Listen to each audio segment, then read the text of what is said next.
राज ठाकरेंच्या एका वक्तव्यामुळे आता त्यांच्यावर हक्कभंगाची कारवाई होऊ शकते असा थेट इशारा भाजप आमदार राम कदम यांनी दिलाय। पण राज ठाकरे नेमकं काय बोलले होते आणि राम कदम यांनी नेमका काय इशारा दिलाय, हक्कभंग म्हणजे नेमकं काय, हे सगळं काही जाणून घेणार आहोत या व्हिडिओच्या माध्यमातून। मात्र त्याआधी अजूनही आमच्या चॅनलला सबस्क्राइब केलं नसेल तर लगेच करा। महाराष्ट्रात सध्या पक्षफोडीच्या राजकारणावरून आरोप प्रत्यारोप सुरू आहेत। याच पार्श्वभूमीवर मनसे अध्यक्ष राज ठाकरे यांनी आपल्या भाषणात सध्याच्या राजकारणावर जोरदार टीका केली। ते म्हणाले की महाराष्ट्राच्या राजकारणात जे सुरू आहे ते अत्यंत घाणेरडं आणि भयानक आहे।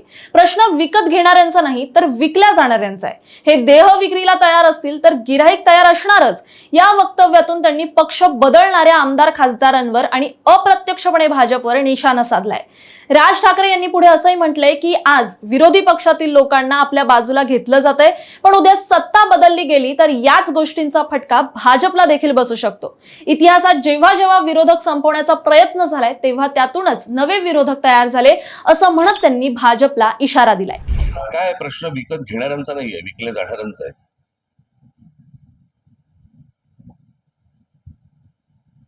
ओके नाही, आता देह विक्रीला जर समजा हे तयारच असतील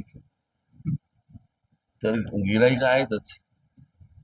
हे काही चांगलं राजकारण नाही चालू आहे आणि याचा भविष्यात आत्ता जे काही भारतीय जनता पक्ष पायंडे पाडतंय काय, हा मी मागे पण म्हटलं होतं की ते आपण पत्त्याचा बंगला करायचं ना पूर्वी पत्त्याचा, तसा हा उलटा आहे। त्याच्या खालचा जो पत्ता आहे तो नरेंद्र मोदींचा आहे। तो एकदा सटकला की सगळं कोलॅप्स आहे, कळलं का? आज ठीक आहे, ते त्याला तुम्ही भक्त म्हणा, काही म्हणा, काही असतील गोष्टी, परंतु जे काय आज टिकून आहे ते नरेंद्र मोदींवरती टिकून, या बाकीच्यांवरती नाहीये। आणि अशा गोष्टींमध्ये तुम्ही ज्या प्रकारचं भयानक राजकारण करतात, खेळतात, हे त्यांनाही अंगाशी येणार आहे। यावरच आता भाजप आमदार राम कदम यांनी जोरदार पलटवार केलाय। ते म्हणालेत की राज ठाकरेंच्या या विधानामुळे हक्कभंगाचा प्रश्न निर्माण होऊ शकतो। हे विधान लोकप्रतिनिधींच्या विशेष अधिकारांचा भंग करणारं ठरू शकतं। माझ्या मनात राज ठाकरेंबद्दल आदर आहे, त्यामुळे मी स्वतः हक्कभंगाचा प्रस्ताव मांडणार नाही, पण त्यांच्या वक्तव्यावर अशी कारवाई होण्याची शक्यता नाकारता येत नाही। ते नेमकं काय म्हणालेत पाहूयात। त्यांचं विधान हे विशेष अधिकाराचं हनन करणारं विधान आहे, त्याच्यावर हक्कभंग प्रस्ताव होऊ शकतो।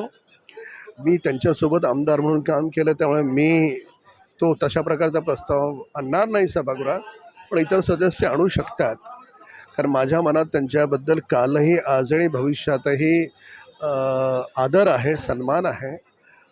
पण एक गोष्ट समजून घेतली पाहिजे की अशा प्रकारे एक खासदार 20 लाख लोकांमधून निवडून येतो, आमदार 5 लाख लोकांमधून निवडून येतो।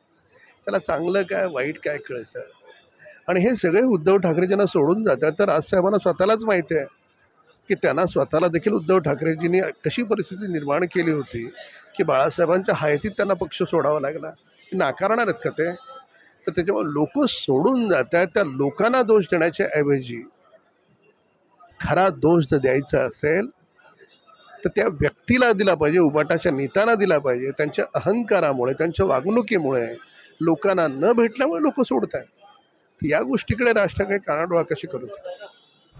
पुढे राम कदम यांनी यानंतर आणखीन एक मोठा दावा केलाय। ते म्हणाले की राज ठाकरे यांनी स्वतः उद्धव ठाकरे यांच्यामुळे शिवसेना सोडली होती, त्यामुळे पक्ष का फुटतात याचा विचार आधी उद्धव ठाकरे यांनी करायला हवा। स्वतःचं घर सांभाळता येत नाही आणि त्यासाठी भाजपला दोष देणं हे योग्य नाही। त्यामुळे पुढे त्यांनी सांगितलंय की जर पक्ष बदलणाऱ्या आमदारांवर जनतेचा राग असता तर ते पुन्हा निवडून आले नसते। एकनाथ शिंदेंसोबत गेलेले अनेक आमदार हे पुन्हा विजयी झाले, म्हणजेच जनतेने त्यांचा निर्णय स्वीकारलाय असंच त्यातून दिसून येतं। तसेच त्यांनी उद्धव ठाकरे यांच्यावर टीका करत म्हटलं की जवळची व्यक्ती, माणसं जर सोडून जात असतील तर त्यामागचं कारण हे स्वतःमध्ये शोधायला हवं असं थेट राम कदम यांनी म्हटलंय। आता या सगळ्यात सर्वात महत्त्वाचा प्रश्न म्हणजे हक्कभंग म्हणजे नेमकं काय?